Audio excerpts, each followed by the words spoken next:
Good morning students. बेटा आज हम समास भाग 3 में तत्पुरुष समास के जो अन्य भेद हैं उन पर विस्तार पूर्वक चर्चा करेंगे। इससे पहले बेटा समास भाग 1 और भाग 2 की जो वीडियो है उसमें समास के जितने भी भाग हैं, हमारे 6 जो भेद हैं, उन पर मैंने विस्तार पूर्वक जो है अच्छे से समझाया है। तो ये वीडियो भाग 3 देखने से पहले भाग 1 और भाग 2 अवश्य देखें। बेटा आज हम जो भाग 3 में तत्पुरुष समास के कुछ अन्य भेद हैं। वैसे अगर हम मुख्य भेद की बात करते हैं तो वो 6 भेद हैं, लेकिन ये 4 कुछ अन्य भेद हैं। इनका ज़्यादा महत्व नहीं है, कम ही एग्जाम्स में पूछे जाते हैं, लेकिन फिर भी जो है हमें इनके बारे में पता होना चाहिए। तो सबसे पहले हम बात करते हैं अलुक तत्पुरुष समास की।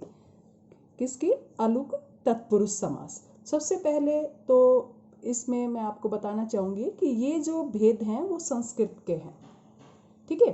क्योंकि जहाँ कहीं भी किसी पद के पीछे, किसी शब्द के पीछे अगर अंतिम वर्ण हलंत होता है, ठीक है, यानी कि स्वर रहित होता है, तो वो शब्द किसका होता है? वो संस्कृत का शब्द होता है। अब हम इन चारों पर विस्तार पूर्वक चर्चा करेंगे। तो सबसे पहला है अलुक तत्पुरुष समास। अलुक तत्पुरुष समास।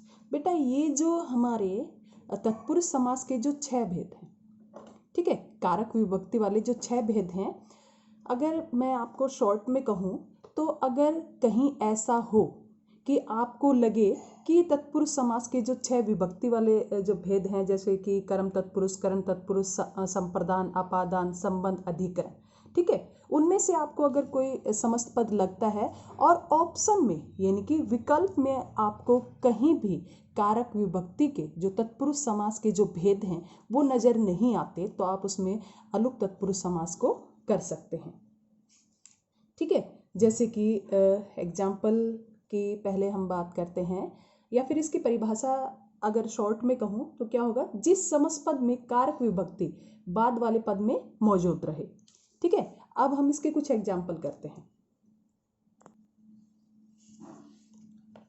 अलुक तत्पुरुष समास।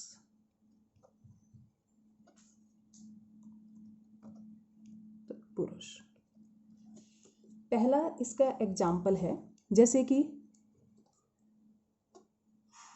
ठेकेदार, ठेके का दार, तो यहाँ विभक्ति चिन्ह कौन सी निकल कर आती है? का। नेक्स्ट है जैसे कि चूहेदानी, चूहे की, अब ये कौन सा है? संबंध तत्पुरुष। ऐसे ही है, जैसे कि एक एग्जाम्पल है, जैसे कि हम बोलते हैं ऊट पटांग, ऊट पटांग यानी कि ऊट पर टांग, ठीक है। ऐसे ही जैसे कि है युधिष्ठिर, युद्ध में थिर।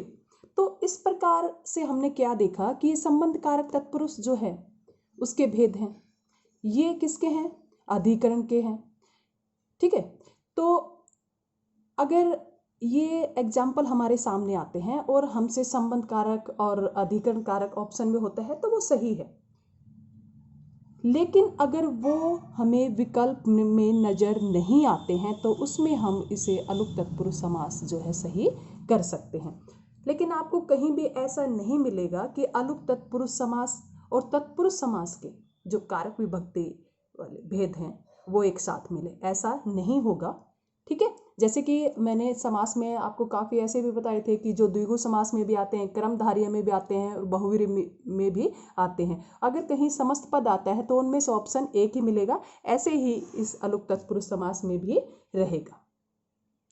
तो इसके बारे में एक बार फिर से मैं आपको विस्तार पूर्वक बताना चाहती हूँ, आप ध्यान से सुन लीजिए। यदि कोई समस्त पद आपको तत्पुरुष समास का कोई उदाहरण दे रहा है और वहाँ पर आपको तत्पुरुष विकल्प में नहीं मिलता है, ठीक है, अगर आपको वहाँ पर तत्पुरुष जो है वो विकल्प में नहीं मिलता है तो वहाँ पर क्या होगा? वो अलुक तत्पुरुष समास जो है वो कहलाएगा, ठीक है। नेक्स्ट है हमारा उपपद तत्पुरुष समास।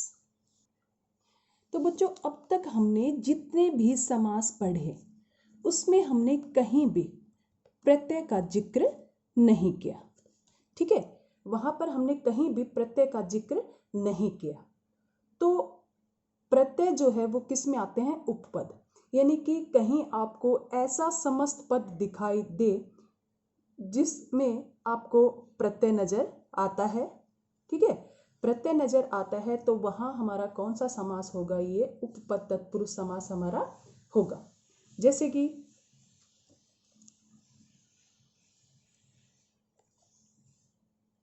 एग्जाम्पल इसके हम लेते हैं,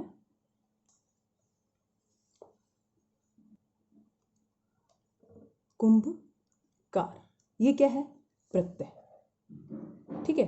अब जैसे कि नेक्स्ट है पंकज, जलज। कुछ स्टूडेंट्स ने मुझसे पूछा कि जलज जो है वो तो बहुव्रीहि समास में भी आता है, ठीक है। तो बेटा मेन जो मुख्य हमारा पॉइंट है, बिंदु है, वो क्या है कि विग्रह। अगर हम इसका विग्रह करते हैं, जल से उत्पन्न, जल से उत्पन्न, सिर्फ इतना ही अगर हम विग्रह इसका करते हैं तो ये क्या होगा हमारा उपपद, क्या होगा उपपद। इसमें लास्ट में ज मतलब जन्मा, जय जो है यहाँ किस चीज का प्रतीक है, जन्मा, ठीक है। तो ये हमारा प्रत्यय भी है। तो हम बात अगर सिर्फ करते हैं कि जल से उत्पन्न, तो वहां हमारा उपपद तत्पुरुष समास होगा। लेकिन अगर हम बात करते हैं कि जल से उत्पन्न हुआ है जो, ठीक है, तो वहां पर हमारा इशारा किस तरफ होगा, कमल, तो वो क्या होगा, बहुव्रीहि समास। यानी कि समास में अगर एक ही शब्द जो है वो काफी समास, समस्त पद जो है काफी समास का उदाहरण होता है, लेकिन वो निर्भर करता है कि हम उसका विग्रह कैसे करते हैं। ऐसे तो पंकज जो है ये भी बहुव्रीहि समास में ही आता है। कुंभकार, कुंभ को बनाने वाला, ठीक है, कुंभ बनाने वाला। तो हमारे जो भी समास हैं ये विग्रह पर निर्भर करते हैं कि आप इनका विग्रह जो है वो कैसे करते हो। एक और भी बात है बेटा जो आप लोग लगभग गलती कर देते हो, जैसे कि हमने एग्जाम्पल लिया इसमें चर्म का, तो जब हम इस समस्त पद का विग्रह करते हैं तो हमें मूल शब्द ही लेना होता है। इसमें हम ये नहीं कहेंगे कि चमड़े को बनाने वाला, ठीक है, हम ये कहेंगे चर्म, ठीक है, चर्म का काम करने वाला, ठीक है। तो ये हमारा क्या है, उपपद तत्पुरुष समास। नेक्स्ट हमारा जो तत्पुरुष के अन्य भेद हैं उसमें हमारा है नए तत्पुरुष समास।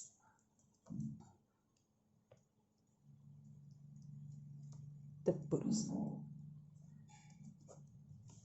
इसमें क्या होता है कि जिस तत्पुरुष समास में पहला पद या तो ए होता है या अन होता है, या तो ए होता है या अन होता है, और उसका जो अर्थ होता है वो नहीं के अर्थ में होता है। किसके अर्थ में होता है, नहीं के अर्थ में। जैसे ए धर्म, अनादि, ए धर्म, ठीक है, अनदेखी, अनहोनी, अज्ञात, असत्य, अनादर, ठीक है, इस प्रकार अधर्म, अनहोनी, असत्य, इस प्रकार। और हमारा जो अंतिम भेद है लुप्त पद, कौन सा है, लुप्त पद।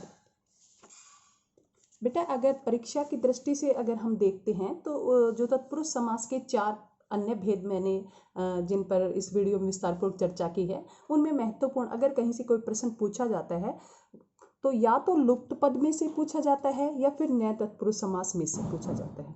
वैसे तो इसके नाम से स्पष्ट हो जाता है लुप्त पद, यानी कि जो पद जो है लुप्त हो गया है।